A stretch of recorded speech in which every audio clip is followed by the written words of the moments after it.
usually who, what, why, where, and when, or local stories. They break you the story, and there it is.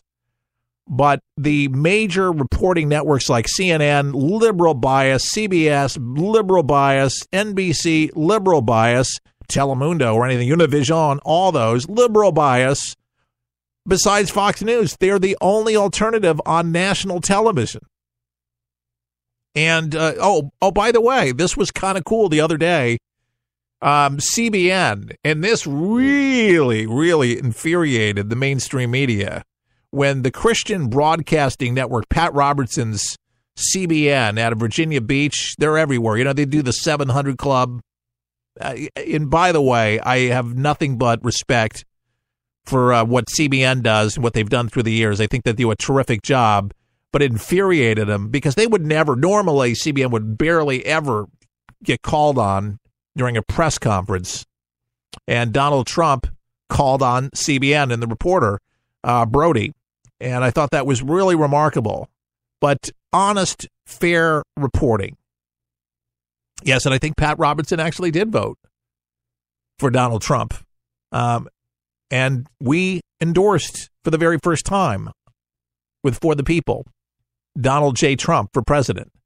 It's amazing how many people have come up to me since he is won, have said, Keith, you were right from day one when he announced that he would win. You did not bat an eyelash. I said, because it's everything that this broadcast talked about for eons.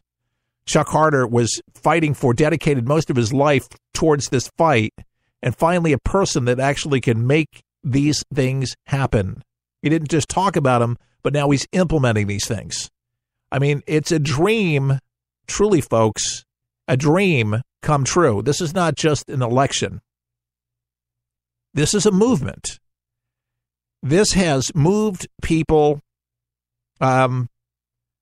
towards hope. It's moved people towards a future. New businesses are coming in. The stock market could go above 30,000. For the first time, it's never happened. Never went over to 20. Now it's 30, according to economists, that it's going to go up. The optimism. Oh, I know there's a lot of division in our country. It's not everybody that's feeling that, but a large amount of our country in the business sector is feeling very positive about these things. And as many negative things as you hear, the economy is what makes the world go round. You have to have money, and you have to have people working, and consumer confidence hasn't gone down. People are still spending that money. They might be complaining. They might be upset, ranting and raving and all these things, but they're still spending the cash. There's several malls around me. We got the West Shore Mall. We do the show from Tampa, Florida, if you didn't know. We have the West Shore Mall. We have the International Plaza. We have Citrus Mall. We have University. I mean, there's a lot of malls. And every one of them is always packed. And the big one, the International Plaza, my favorite, near Tampa International Airport, always packed. And we're talking the biggest name stores that you can imagine. People have money. People have money, and they're spending the money because they realize that this is a business-friendly president. And the guy has a good dose of common sense. It's something that we dish out on a daily basis. David Cassidy. Maybe you remember him from the Partridge Family, but he is not having a good time. He has been a binge drinker for years. He's been on drugs for many, many years. And TMZ had covered him in concert on the 18th of February, just a couple days ago. And apparently he's battling dementia, forgetting his lyrics. He was performing in California. Well, here it is, a portion of this, David Cassidy in concert. This is hard for me to say. Very, very difficult for me to say to you tonight. As much as I actually really do love it. Hello, Los Angeles. How are you, baby?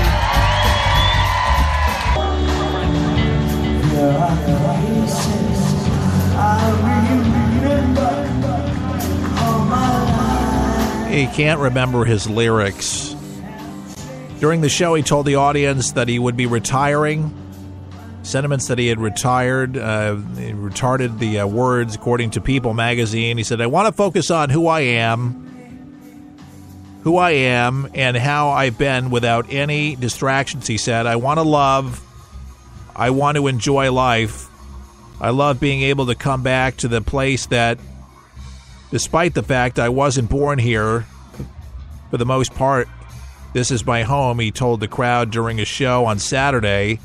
And this is where I became a television star, a rock and roll star.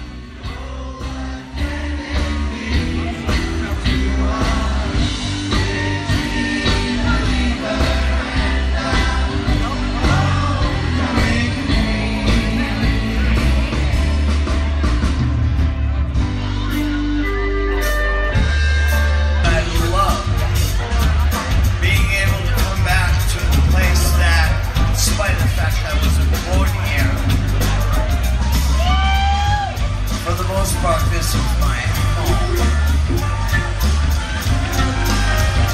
And this is where I became a television star.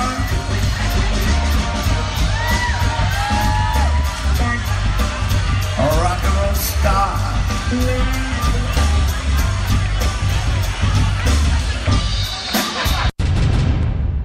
You know, folks, it's painful to hear that, to see how he's really gone down. And apparently he was intoxicated greatly. I'm sure rather depressed. And alcohol on top of dementia is not good, but admits that he's been suffering from dementia and he's been going downhill, and certainly not the heartthrob that he was in the 1970s with the Partridge Family. In 1978, Cassidy received an Emmy nomination for his appearance on Police Story. A lot of people don't remember that, but that was a big one. But the big deal was the 70s heartthrob that he found himself in rehab back in 2014 for substance abuse, which came after a DUI in 2010 and 2 related arrests in 2013 and 2014. But he's not the only one that has fallen into dementia. Glenn Campbell, as you know, is really just, well, he doesn't even know who his wife is anymore. Very, very sad when people suffer from that. But the alcohol is, hopefully he can get off the alcohol. But I'm sure he's depressed. You know, you look back at a life where, you know, you were able to do things, accomplish things, and you were a celebrity and all that. But, you know, with all those things that one can accomplish there with Emmy Awards and with popularity, a lot of these folks are just empty inside. You can tell that they're not fulfilled. They're trying to fulfill it with drugs, with alcohol, with things, but they're not happy within themselves. You would think that fame and fortune would have done it, but they're not.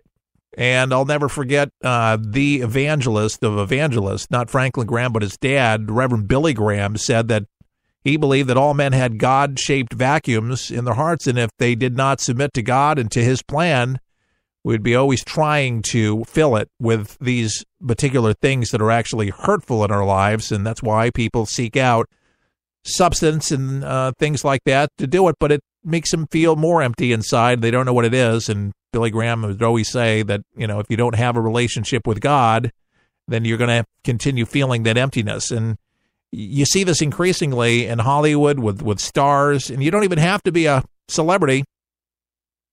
You could just be a regular Joe like me. And I found Christ back when I was 16 years old and at a revival in Pennsylvania, and it changed my life. I realized that there was much more than met the eye, and that changed me greatly, the way that I feel about myself and my world, and for the hope for eternity and praying for others and helping others. It definitely changes an individual's outlook on life and how you operate, you know, in the day in and day out. Doesn't mean that you're a perfect person by any means, but it does change things. We pray for David Cassidy and for his family and for anybody that has dementia. That's a tough thing to go through, and I'm sure almost certain of it, that we have audience folks that are listening right now that have loved ones or have had loved ones that passed from dementia. And my grandmother, she later in life had a brush of that, and I experienced it when I came to the door. She didn't even recognize me, and she was going to call the police. That's a really, really tough one. Wow. Talking about tough ones, my dad subscribed to this back in the 90s. It was called Tough Love. Well, there's a lot of lazy kids out there, and if your kids don't do their chores, you may want to reprimand them and may remind them how important it is to do your chores because, you know, kids, they get embarrassed, especially when their friends, you know, come over and their parents will say things or have them do things. Well, this is a story that just really cracked me up. This one has gone viral as well. A mother had decided to send a care package to her son.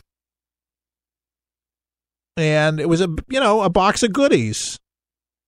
And he was all excited. And instead, he opened up the package at Westminster College. And it was a full box of garbage, which he had forgotten to take out the last time that he was home. He said, I got 2 boxes and I opened one and I had food in it, and I realized that this wasn't food in the other one. Cox told ABC News this week, it was a bunch of trash tissues and soda cans. His mother was trying to send us a message: take out your own trash. Don't leave your trash for me. Do your chores. Apparently, that was one of his jobs at home and wasn't doing a very, very good thing. This would be a lifelong thing. Take out the trash. Do the trash. That's your job. I'm not the maid. Any parents out there listening, are you maid service for your kids? It's all right to spoil your kids to a certain degree here and there, making food and all that. I don't know if that's spoiling, you're taking care of them, but have them do the dishes. Have them take out the trash. Start early. The early, the better. Show them some responsibility. Because a lot of these kids, I'm telling you, are going to have rude awakenings when they get ready to go into the world, and you're not there to help them out. Help them out now so they don't have that rude awakening. Start it out slow. Don't just ramp up real quick, but say it'd be nice if you could please take out the trash. Something to that extent. Get them involved and then ramp it up. Maybe they clean the shower. Imagine that. Maybe the kitchen. Maybe vacuum the floor. I did all sorts of chores. We'll be back. Help you survive this thing called life. Wait for the people, for the people, for the people, for the people is there. For the People is on the air for you. Each day we strive to tell it to you straight, not watered down, so you can know what's going on each day. Our show is different from many of the others on air. We're not afraid of the PC police, and we explain our position, at the same time understanding the left's position and what we can do to further a conservative agenda for America. For the People is listener-supported and relies on listeners like you to help us get the word out. So, if you like what we do and want to help For the People, sign up today at our website at forthepeopleshow.com. That's forthepeopleshow.com. Your support allows us to report the news fearlessly and guarantees our survival on the air. As a thank you, we'll send you our monthly newsletter with commentary and money-saving tips. Can we count on your support? Thank you for helping America. To become a For the People member, log on to forthepeopleshow.com. Now, For the People has a special opportunity for you. If you own a business and want to gain a national audience that is loyal and will do business with you, imagine being able to get your product and or service into the hands of tens of thousands of people each week. Sponsorship opportunities are now available at rates you can afford. Finally, the show you love with your business supporting what we do in partnership. Start running your commercials today. To contact us, go to forthepeopleshow.com. That's forthepeopleshow.com.